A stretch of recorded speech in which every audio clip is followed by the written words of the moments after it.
여러분들 투자를 하다 보면 이상한 게 있어요. 내가 사면 떨어집니다. 내가 팔면 올라간다. 여러분들 그거 아시나요? 그날 같은 시간에 같은 종목을 같은 가격에서 매매를 했더라도 사실 누군가는 수익을 내고 빠져나오고 나는 그렇지 못하고, 이런 형태가 투자에서는 비일비재하다. 결국에는 뭐가 다른 걸까? 주식은 심리게임이다. 공포에 사서 탐욕에 팔아라. 이런 말은 그럴싸한데 이거를 이행함에 있어서 정말 어려움이 많죠. 오늘 영상에서는 왜 개인 투자자가 항상 물리는지 본질적인 세 가지 이유를 날카롭게 이야기를 할 거고요. 안 물리고 제대로 수익을 내기 위해서 어떤 식으로 생각하고 어떤 식으로 행동하면 되는지 구조적인 이해와 정리를 좀 도와드리려고 합니다. 저의 투자 가치관, 매매 전략까지 얘기를 할 테니까 영상 끝까지 봐주시고요. 참고로 말씀드리면 이거는 정답이라고 말할 순 없어요. 근데 반대로 어디서 그냥 뻔하게 들을 수 있는 짜깁기 내용도 아닙니다. 실제로 이로 인해서 효과를 보신 분들도 많이 있거든요. 검증된 내용의 이야기니까 끝까지 들어봐 주시면 좋을 것 같습니다. 네, 안녕하세요. 어니스트입니다. 정말 오랜만에 인사를 드렸으니까 앞으로는 더 자주 찾아뵙도록 할 거고요. 오늘도 바로 본론으로 들어가겠습니다. 주식하면서 이런 생각 다들 해봤잖아요. 왜 내가 사면 떨어지냐, 내가 팔고 났더니 오르냐, 누가 내 거 보고 있는 것 같다, 이런 느낌 분명히 들었을 거예요. 웃긴 거는 그 종목이 분명히 잘 가던 종목이었고 잘 가는 중간에 여전히 상승 중인데도 내가 사면은 떨어져요. 뭐가 잘못된 걸까? 여기에 대체로 공감하는 것 같아요. 저희 훈련 클럽 안에서도 이런 이야기를 농담처럼 합니다. 저도 느끼는 부분이니까. 근데 이게 잘하면 안 그렇고 안 잘하면 그렇다, 이게 아니라 생각을 좀 바꿔줄 필요가 있고 프로세스를 이해하면 훨씬 더 매매하는 데 도움이 되는 무언가가 있습니다. 이게 단순히 운이 없다, 시스템적으로 이상한 거다, 이렇게만 생각할 문제는 아니에요. 정보의 시차, 이런 거를 좀 생각을 해줘야 돼요. 이게 첫 번째 이유거든요. 대표적으로 개인 투자자가 할 법한 생각과 행동을 얘기를 해볼게요. 어떤 종목 좋다더라, 계속 떠들썩했던 스테이블 코인 관련된 이슈, 호재가 있었습니다. 나는 이거를 받아들였고 이거 내가 생각해도 괜찮네, 매수를 합니다. 좋은 줄 알고 샀는데 빠지는 거, 이런 형태가 되는 거죠. 여전히 나쁘지 않은데 내가 사고 나면 왜 빠질까? 그냥 차트만 예시로 들 뿐이니 감안해 주시고요. 시계열로 따지게 되면은 0에서 1 요 사이에 움직였어야 되는데 내 귀에 들어오는 거는 한 7 정도 됐을 때, 이때 들어와서 행동을 하니까 이미 앞서서 행동한 사람들의 희생양, 물량바지, 이런 형태가 되는 거거든요. 근데 이게 단순히 정보에서만 오는 오류일까? 내 귀에 들어오면 이미 늦은 거다, 그건 알아야 된다, 이거를 인정 안 한다는 게 무슨 말이냐면은 정보에서도 속도 차이가 있지만 매매에서도 속도 차이가 있습니다. 단순히 난 정보로 매매 안 하는데 이렇게만 할 게 아니에요. 대표적으로 스캘핑 매매를 예를 들어볼게요. 스캘핑 매매는요, 사자마자 파는 거다. 누군가는 여기서 샀어요. 사고 바로 팝니다. 스캘핑처럼 빠르게 행동했다라고 해볼게요. 내가 생각할 때 빠르게 행동한 게 나는 여기고 그랬더니 빠져서 여기서 팔았다. 이렇게 되면은 타이밍 자체가 안 맞는 거다. 투자라는 거는 원래 이렇게 타이밍이 엇갈릴 수 있다. 봉 하나에서도, 캔들 하나 안에서도 똑같이 매수하고 매도를 했는데 체결가가 어떻게 되냐에 따라서 홍길동은 수익인데 둘리는 손실을 보는 그런 형태가 가능하다. 이거를 무조건 인지하고 있어야 됩니다. 속도, 타이밍, 이런 것들이 당연히 중요한 건데 무조건 빠르면 좋을까? 글쎄요, 저는 꼭 그렇지는 않다라고 생각해요. 개인 투자자들이 좋아하는 속도라는 게 있는 것 같거든요. 자신의 감정이 편안함을 느끼는 속도라는 게 존재해요. 이것보다 빨라지면은 얌리아를 하죠. 스캘핑 이런 건 나쁜 거야, 도박이야, 이러면서 거부감 느낍니다. 반대로 속도가 더 느려지면은 자신이 생각하는 적정 속도보다 더 느려진 거거든요. 얼마든지 할 수 있는 거예요. 만약에 스캘핑은 빨라서 안 좋은 거면은 이거는 좋아야 되는데 이건 지루해, 이렇게 해서 언제 돈 벌어, 이건 또 이거대로 부정해요. 자신이 정해놓은 속도가 존재를 하더라. 이게 체결가에도 영향을 주고 내가 정한 속도 안에서 지배당하면서 매매를 하고 있더라. 결국에는 내가 사면 떨어지고 내가 팔고 나니까 올라가더라. 첫 번째 팁입니다. 속도를 바꿔라. 빠르게 바꾸는 것도 방법이 될 수 있고 느리게 바꾸는 것도 방법이 될 수 있다. 직장인 투자자분들 같은 경우는 빠르게만 바꿔서는 안 되겠죠. 더 느리게도 할 줄 알아야 된다. 두 번째는 좀 뻔한 얘기입니다. 감정이 사야 되는 데서 사는 게 아니라 해줘야 되는 행동을 하는 게 아니라 내가 하고 싶은 걸 하는 거예요. 투자를 하면서 되게 중요한 거는 행동의 기준이거든요. 기준은 모두가 다르겠죠. 근데 그 기준을 어떻게 세우느냐, 내 행동이 최소한 확률적인 행동을 하고 있는지, 높은 확률의 행동을 하고 있는지 정도는 알아야 되고 그 행동 기준에 근거한 행동으로 매매를 해야 된다. 절대 감정이 우선해서는 안 된다, 이 얘기입니다. 결국에는 뻔한 얘기죠. 너무 잘 알고 있는 얘기지만 이것도 연결돼서 결국에는 내 행동을 지배하고 있다. 마지막으로 세 번째는 매도 계획이 없어요. 그냥 좋으니까 샀잖아요. 속도, 타이밍 이런 거 고려 없이 그냥 좋다고 하니까 사고, 괜찮아 보여서 사고, 어찌 됐든 간에 먹을 생각하고 삽니다. 먹을 것만 생각하는 걸 수도 있겠죠. 다 그런 건 아니에요. 초보일수록 그렇습니다. 희망 회로를 돌리면서 삽니다. 실전에서 제가 진짜로 중요하게 생각하는 거, 훈련에서도 강조하는 건요, 내가 원하는 상황이 나오지 않았을 때 어떻게 할 것인가, 이게 훨씬 중요하거든요. 매도 계획이 좀 있어야 된다라는 거예요. 수익 날 때 매도는 쉽습니다. 근데 그렇지 않은 상황에서 어떻게 할까? 대표적으로 손절, 손실 매도, 방어,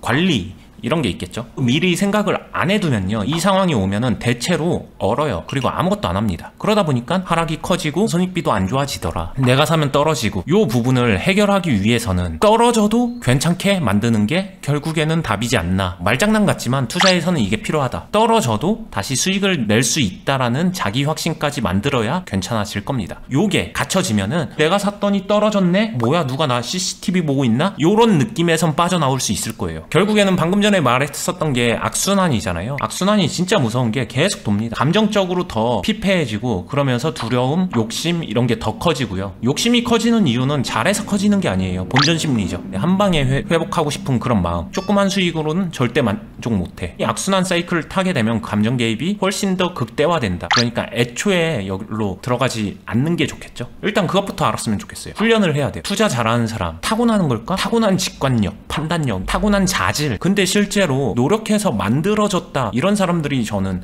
훨씬 더 많더라. 근데 이게 또 재밌습니다. 훈련한다고 모두가 될까? 저는 아니라고 생각해요. 그러면 왜 어렵게 훈련하는데 다 되는 것도 아닌데? 단순하죠. 그만한 가치가 있으니까. 내가 잘하면은 진짜 괜찮거든요. 다 알고 있지만 잘 못하는 거. 그렇기 때문에 내가 해내면요, 이미 그 자체만으로도 상위 10% 안에 들어가고, 결과를 바꾸기 위해서 결국엔 훈련하는 거다. 그럼 이거를 훈련 안 하고서 되는 사람이 있을까 생각해보면은 저는 없다라고 생각을 하기 때문에 훈련은 어찌 보면 선택이 아닌 필수가 아닐까. 사고방식이나 이런 것들이 계속해서 바뀌어 나가야 됩니다. 행동을 할 때 이 행동을 왜 했는가, 그게 중요해요. 내가 내 돈 가지고 그냥 산 건데 뭐 어때서, 원래 돈 넣고 돈 먹기지. 매매를 약간 도박처럼, 홀짝처럼 몰고 가는 거죠. 누가 몰고 갔어요? 누가 시켰나? 아니죠. 생각의 회로가 그쪽 방향으로 가져간 거잖아요. 홀짝으로. 이렇게 단순하게 생각하면 할수록 본인이 인정하든 인정하지 않든 홀짝 같은 개념으로 갈 수밖에 없게 되고요. 나는 어떻게 생각하는가, 이거를 바로 잡아야 된다라고 얘기를 하는 거고, 이 사고의 중심에서 대응의 영역으로 가져가야 된다. 내가 시합장을 고를 수 있다라는 선택권이 있어요. 이게 투자자한테 별거 아니라고 생각하는 투자자도 있겠지만, 저 같은 경우에는 이게 정말 크다라고 생각하거든요. 내 행동에 지대한 영향을 끼친다. 생각을 올바로 박아놓는 게 중요하다. 이거는 한번 박히면은 나중에는 이거 고쳐 나가는데 시간이 몇 배로 걸린다. 투자를 빠른 시간 안에 잘하게 만드는 세 가지에서, 첫 번째는 훈련하자, 두 번째는 사고방식을 제대로 심어놓자. 결국에는 내 생각, 내 행동을 결정한다. 나는 이 종목을 왜 매매했는가, 이게 확률적인 행동인가 검증하고 매매해보면서 나만의 통계에서 적합한 행동이었는가 명확하게 알고 있고 말할 수 있어야 된다. 세 번째 같은 경우에는 최근 들어서는 중요하게 생각하는 것 같아요. 과유불급. 결국에는 과해서 좋은 게 없더라고요. 많으면 많을수록 좋은 거 아니야? 아니거든요. 절제가 중요하다라고 저는 얘기하고 있고, 어떤 사람들은 비아냥거리기도 했었죠. 투자 교육을 가르친다면서 철학을 얘기하냐, 되게 추상적이다, 뜬구름 잡는다. 실전에서 오랫동안 매매하면서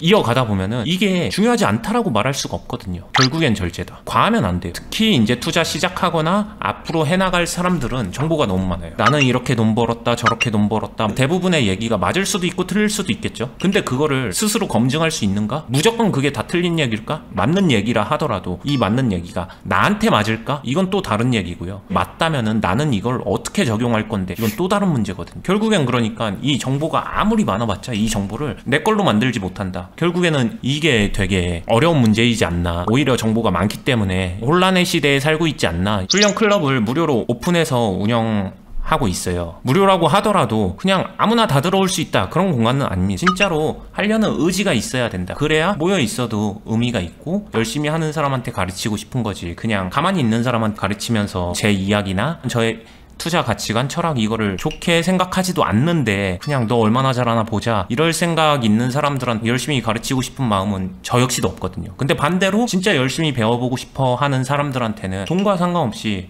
저도 열정을 갈아 넣어서, 노력을 갈아 넣어서 친절하게 잘 가르쳐보고 싶다 하는 생각으로 이렇게 운영하고 있고요. 실제로 여기서 양성해가지고 진짜 친구처럼, 동료처럼, 파트너처럼 이런 식으로 투자 생활 같이 하고 싶은 마음도 가지고서 운영을 하는 거라서 정말 좋은 동료를 한번 키워내보고 싶다, 이런 저만의 목적성도 있고요. 열심히 하려고 하는 많은 분들이 나와주면 좋겠다. 사실 이 결과에 대해서는 저도 모르겠습니다. 훈련한다고 해서 모두가 잘 되는 건 아닙니다. 하지만 훈련을 안 하면은 잘 되기 더 힘들겠죠. 저랑 안 하더라도 각자의 스타일대로 각자의 훈련은 무조건 해야 투자는 잘할 수 있다. 자기관리나 절제 꼭 신경 써줬으면 좋겠다, 이런 얘기를 하고 싶었습니다. 오랜만에 이제 유튜브 얘기하면서 이야기하다 보니 옛날 생각도 나고 참 오래된 것 같은데, 앞으로도 여러분들한테 도움되는 이야기를 좀 더 했으면 한다, 실전에 관련된 이야기를 좀 더 해주겠다, 이런 생각으로 유튜브를 운영해보겠습니다. 실질적인 팁도 드릴게요. 매매를 잘하기 위해서 필요한 건요, 자신만의 스타일의 매매 루틴을 꼭 좀 완성시키세요. 여기서는 정답 없습니다. 유튜브에서 누가 얼마 가지고 얼마 벌었더라, 어떤 매매 방법 가지고 매매하면은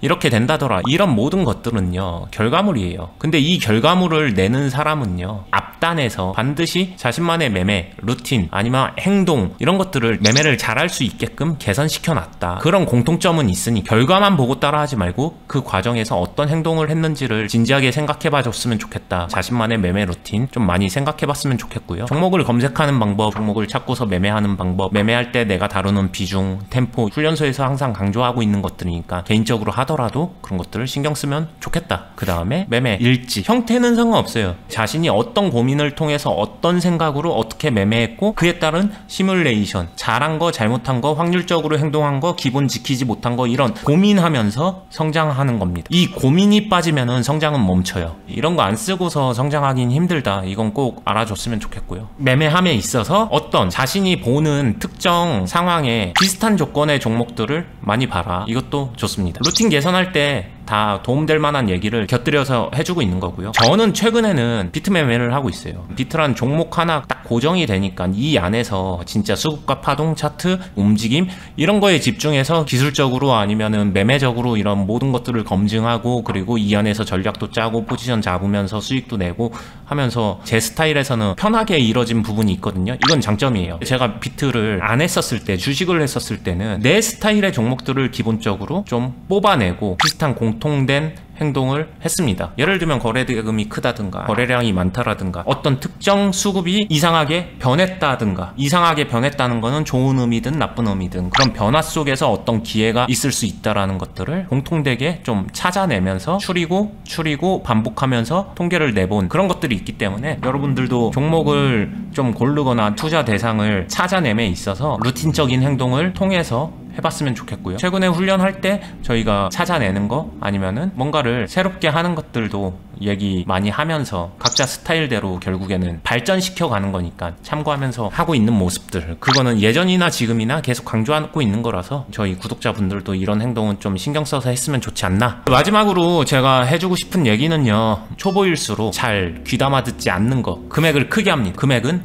작게 시작하면서 키워가는 게, 나를 찾아가면서 이거를 키워가는 거, 훨씬 더 계좌를 불리고 수익을 쌓아가는데 안정적입니다. 물론 돈이 많아서 한 번에 크게 해가지고 그렇게 할 수도 있겠죠. 금액이 커진다고 해서 매매가 쉬워지는 건 아니기 때문에, 착각이기 때문에 좀 적정한 금액, 부담 안 되는 선에서 시작해서 키워갔으면 좋겠다. 이거는 그냥 정석이다, 이렇게 좀 생각했으면 좋겠고, 빠른 매매, 단타, 이거는 하면 좋다 안 좋다 이거를 논하고 싶진 않아요. 그럼 이거를 어떻게 연습하는가, 이게 중요한 것 같아요. 단타를 하더라도 어떻게 할 것인가, 단타 안 하면은 매매하는데 지장 없을까? 저는 실전에서 매매를 하면서 스윙을 하든 아니면은 아시죠? 빌드업도 합니다. 그럼에도 불구하고 그 안에서 트레이딩적인 기술이나 요소들이 들어가 주는 게 안 들어가는 것보단 낫다라고 생각하기 때문에 단타를 무조건 해야 된다가 아니라 단타적인 요소도 자연스럽게 어떤 매매를 하든 간에 결국엔 알긴 알아야 된다. 단타다, 스윙이다, 장기 투자다, 결국에는 그냥 파동에 따른 포지션 변화를 주는 거고, 어떻게 행동하느냐에 근간이 있기 때문에 알아두면은 필요한 거다,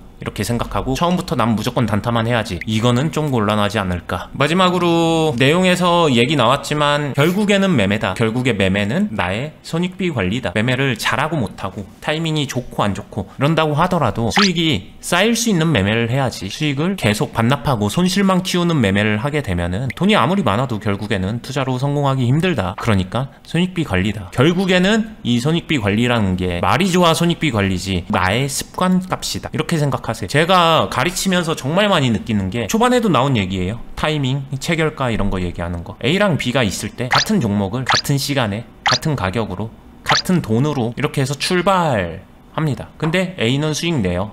근데 B는 손실을 납니다. 이거 팩트예요. 이거를 그냥 한마디로 요약하면요, 나의 생각값, 나의 습관값, 내가 습관적으로 무의식적으로 하는 행동의 합산 값, 그거예요. 오랜만에 이야기하면서 여러가지 도움될 만한 이야기를 좀 긴 시간 얘기를 했었는데 도움이 되었으면 좋겠고요. 구독과 좋아요도 저의 훈련 클럽 이제 무료로 이용할 수 있으니까 아래 나온 내용 더보기 눌러서 내용도 확인하시고 관심 있으면은 지원 신청도 해보시고 하시면 좋을 것 같습니다. 그럼 다음 영상에서 더 좋은 영상으로 찾아뵙도록 할게요. 감사합니다.